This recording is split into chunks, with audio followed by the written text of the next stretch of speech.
नमस्कार, माझ्या आजच्या व्हिडिओमध्ये मी सगळ्यांचं स्वागत करते आहे। तर आज आपण बनवणार आहोत एकदम सोपा आणि सिंपल असा आयटम, मिठाची भाकर। तर मिठाची भाकर आणि त्याच्यासोबत आपण करणार आहोत लसणाची चटणी।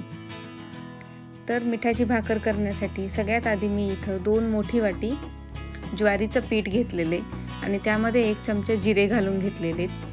तर त्यात आपण चवीनुसार मीठ घालून घ्यायचं आहे आणि धनेचं पावडर मी ह्याच्यामध्ये घालून घेतलेले।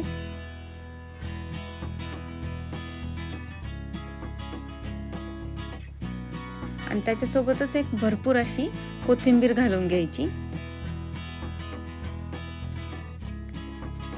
आता हे सगळं आपण टाकलेलं व्यवस्थित मिक्स करून घ्यायचंय आणि आपण जसं भाकर करण्यासाठी पीठ मळून घेतो तसं थोडं थोडं पाणी टाकून ह्याला व्यवस्थित मळून घ्यायचं आहे। पातळ करायचं नाही आणि घट्ट करायचं नाही, म्हणजे आपल्याला भाकर थापताना अगदी इझिली ती थापल्या गेली पाहिजे व्यवस्थित अशी।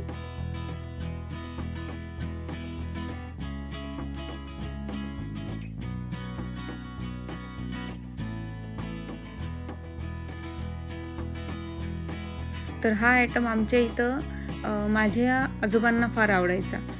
तर त्यांच्यासाठी जेव्हा माझी आजी करायची ना तेव्हा आम्ही हे खाल्लेले। फार छान लागते ही मिठाची भाकर, म्हणजे अगदी भाजी नाही आहे काहीच न घरामध्ये करायला।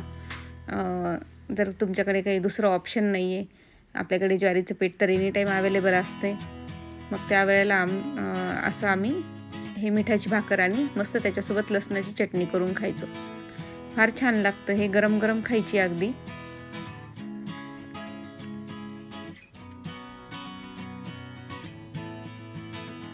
तर आता हे आपण आज असं जसं आपण आपली भाकर करून घेतो त्या पद्धतीनंच हे व्यवस्थित अशी छान पातळ अशी थापून घ्यायची भाकर। तर इथं खाली मी थोडंसं ज्वारीचं पीठ घातलेलं आहे।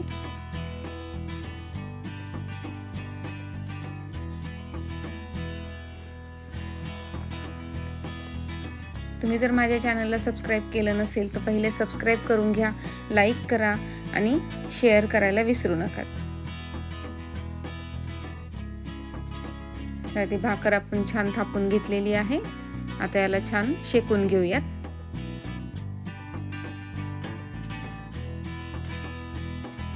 तर याच्यावर थोडंसं पाणी लावून घेते मी।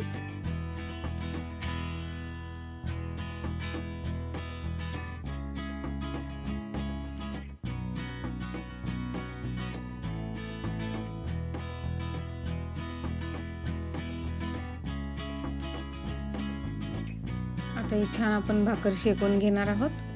तर आता इथं गॅस नसल्यामुळे ना सगळं इंडक्शनवर मी असं जाळी ठेवून भाकर शेकून घेते।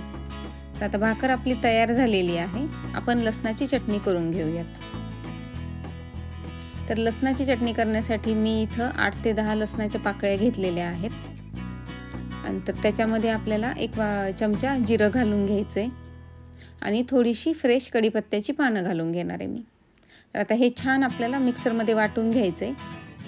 आता हे अगदी मी असं फाईन पेस्ट नाही करणार आहे, असं थोडंसं ओबडधोबड ठेवायचं, म्हणजे जसं की खलबत्त्यात वाटल्यासारखं वाटतंय।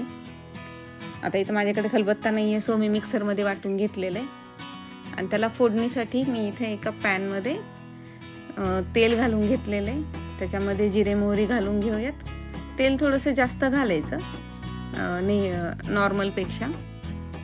आता मोहरी तडतडली की त्याच्यामध्ये आपण जी लसणाची पेस्ट करून घेतलेली आहे ती घालून घ्यायची आहे आणि लसूण छान लाल होईपर्यंत आपल्याला परतून घ्यायचं, नाही तर ते कच्चा लागतो पुन्हा खाताना। तर ह्याला थोडासा वेळ लागतो, पण छान लसूण होऊ द्यायचा। आणि मग त्याच्यामध्ये आपण 1 चमचा तीळ घालून घेणार आहे। आता ह्याला छान परतून घेऊयात। आता हे लसूण मस्त परतून झालेला आहे। ह्याच्यामध्ये आपण आता एक छोटा चमचा हळद घेतलेली आहे, त्यानंतर 2 चमचे तिखट घालून घेतलेले आहे मी। तिखट तुम्ही तुमच्यानुसार घालू शकता, कारण लसणाचा सुद्धा थोडा तिखटपणा असतो त्यामध्ये। आता हे छान हलवून घेतलेले आहे। आता याच्यात आपण मीठ घालून घेऊयात चवीनुसार।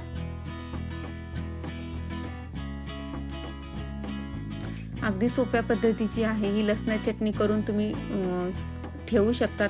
8 ते 10 दिवस आरामात छान टिकते ही चटणी.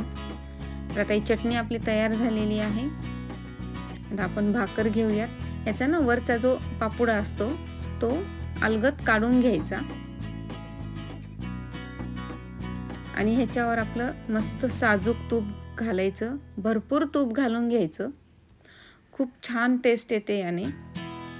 आता याच्यावर सुद्धा मी थोडंसं तूप लावून घेणार आहे आणि त्याच्यावर मस्त लसणाच्या चटणीचा 1 चमचाभर लसणाची चटणी ठेवायची. तयार आहे मिठाची भाकर. तुम्हाला हा व्हिडिओ कसा वाटला हे मला नक्की सांगा.